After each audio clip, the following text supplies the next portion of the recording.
Ladies and gentlemen, you are watching yet another episode of Lima Shenanigans of 1977. It's Tuesday night, and you know what that means. It's time for your WWE NXT Event Center report. And now here is the man to bring you that report, Mr. Eric M. Lima. Thank you very much, Mr. Announcer, sir. Well, hello there, everyone. Welcome to yet another episode of Eric Lima Shenanigans 1977, episode 1563 of the show. How's it going? Hope you guys are having a wonderful night. Hope you guys had a great night, and everything else in between. Excuse me. NXT is heating up, ladies and gentlemen. As you know, like Monday Night Raw, NXT next week will be on SyFy. So this is the final broadcast, so to speak. I'm talking about the final broadcast in the USA Network for 2 weeks, because due to the Olympics. The Olympics will air on the USA Network. You see, the USA cares more about the Olympics than the WWE. That's why Raw is leaving for Netflix, ladies and gentlemen. So they're going to be preempted by the stinking Olympics, that's for sure. However, though, NXT is moving to the CW in October. You know what that means. They won't have the only, I think the only thing you have to worry about is SmackDown going to the USA Network, and they may get preempted. As long as it all depends on how long they're going to be on the USA Network. But might I digress. So next week, for the next 2 weeks, NXT, Raw and NXT will be on the SyFy Network. I'm going to watch it. I'm going to have some fun with it. The Great American Bash is already heating up to be great. And we will go down the list of what the heck is going on. Okay. Anyways, here we go. Trick Williams kicks off NXT, wanting the NXT Championship. Cedric Alexander comes out to try to speak some sense, be reasonable,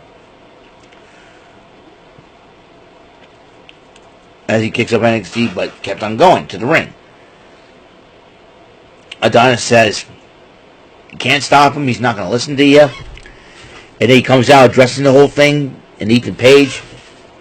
Alexander comes out, excuse me, and tries to reason with Trick Williams. Adonis comes out and says, hey, he's not going to listen to you. He runs his mouth. Williams starts punching him. And then, after getting at him, he got into Cedric Alexander's face. They're going to be facing each other in a matchup later tonight, so to speak. I will get to that. Meanwhile, Ethan Page arrives at the arena, getting roasted by Tyson DuPont and Tyreek Igwe for getting pinned by Oro Mensah. And he's complaining that's not a real match and stuff. And then Josh Briggs was about to get ready for a match against Brooks Jensen in a no DQ match. Brooks Jensen comes out, attacks him, and these two brawled. The match began. They were brawling, beating the heck out of each other. Here comes Shawn Spears, getting involved, distracting Briggs, giving Jensen a chance, smacks him in the back with a steel chair, ends up finishing Briggs 1, 2, 3. And here's the crazy part. He was given a towel by Shawn Spears, and the towel had the Right to Censor logo on it.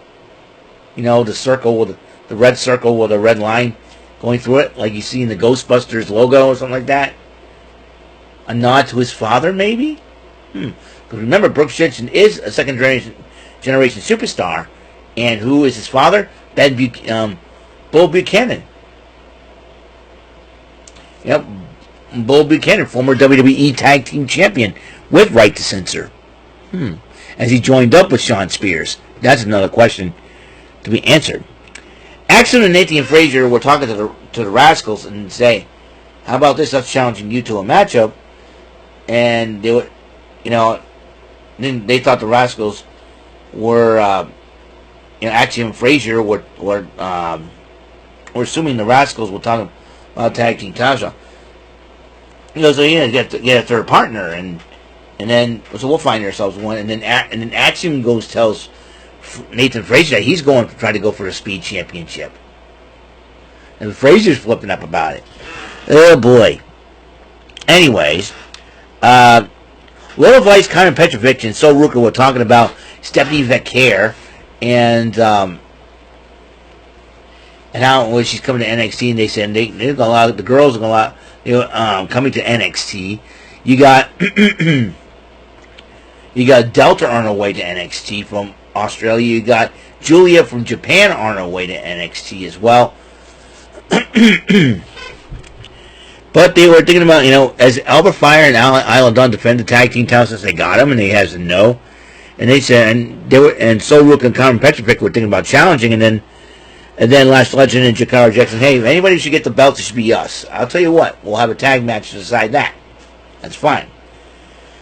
Eddie Thorpe went up against Lexis King, and Eddie Thorpe ended up winning the matchup, but Lexis King became a sore sport, attacking Thorpe from behind after the matchup. And then Kelly Kincaid interviewed Trick Williams, and Trick Williams says, I'm going to be able to, and Trick Williams was hell-bent on not only beating Cedric Alexander, but trying to get the title back. And then Pete Dunne interrupts and says, you sure about that? Figure it out. And Trick Williams is like, what the heck is he talking about? So,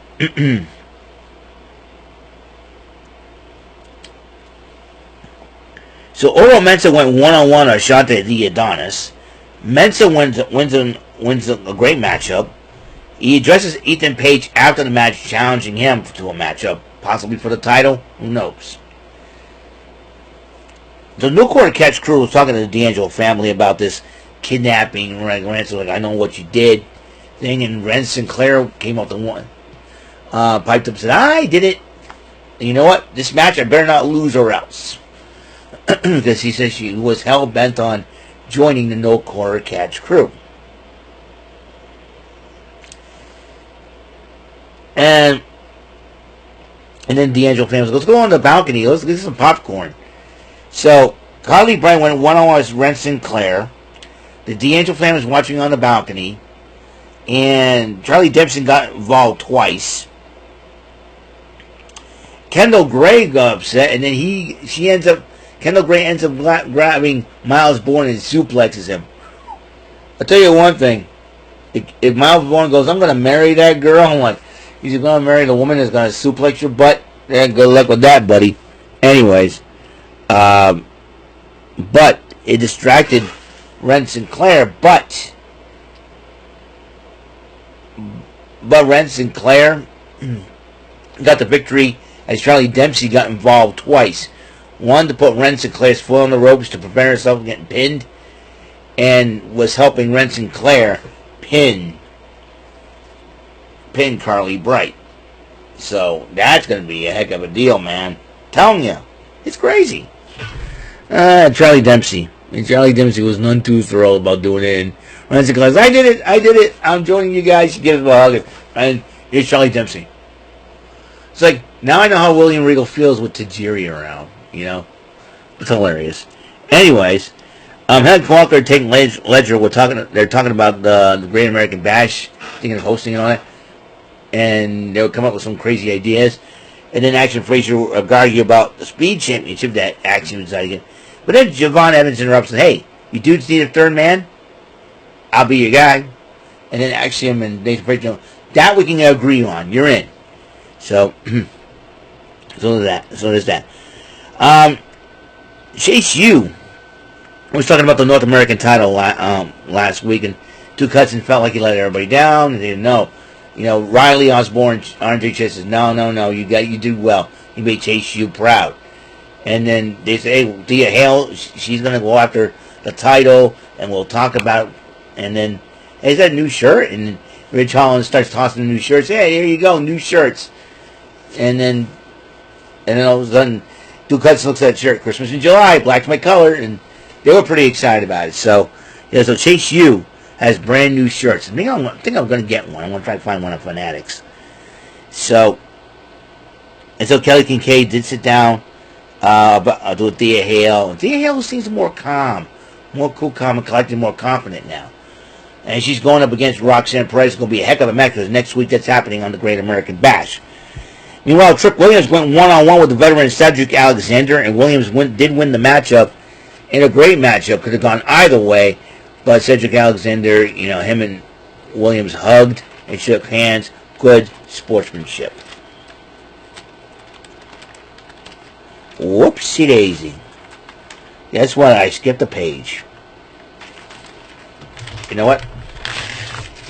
I'll write everything down again, but... Alright, so after the match, though, Pete Dunne attacked Trick Williams. So we don't know what was up with that. And, two of the women's locker room girls. Now, everybody wants to find out. There were two girls. One of them I know she was the part of the WWE next in line. Her name is Zena Sterling. First Ukrainian superstar in WWE. But everyone wants to know who the hot Asian chick was that was with her. With Kaylani Jordan. They were talking about Kaylani Jordan being the NXT champ, and then, you know, and then Zena Sterling shows her a video of Tatum Paxley talking to a doll, and she goes, "Better watch out for her, she's creepy. Stay away from her." As Wendy Chu mysteriously walks by. So everyone wants to know on X.com, who is the Asian chick? Who is the hottie? Well, we kind of find out her handle on Instagram is Fit Miss Filipina. Her name is Lee Laurel. And she's on Instagram. She doesn't have an X account, but I ended up following her, and her real name is Lee Laurel, and she is gorgeous, beautiful young lady. And if she's going to be if she's an NXT rookie, I think they signed her.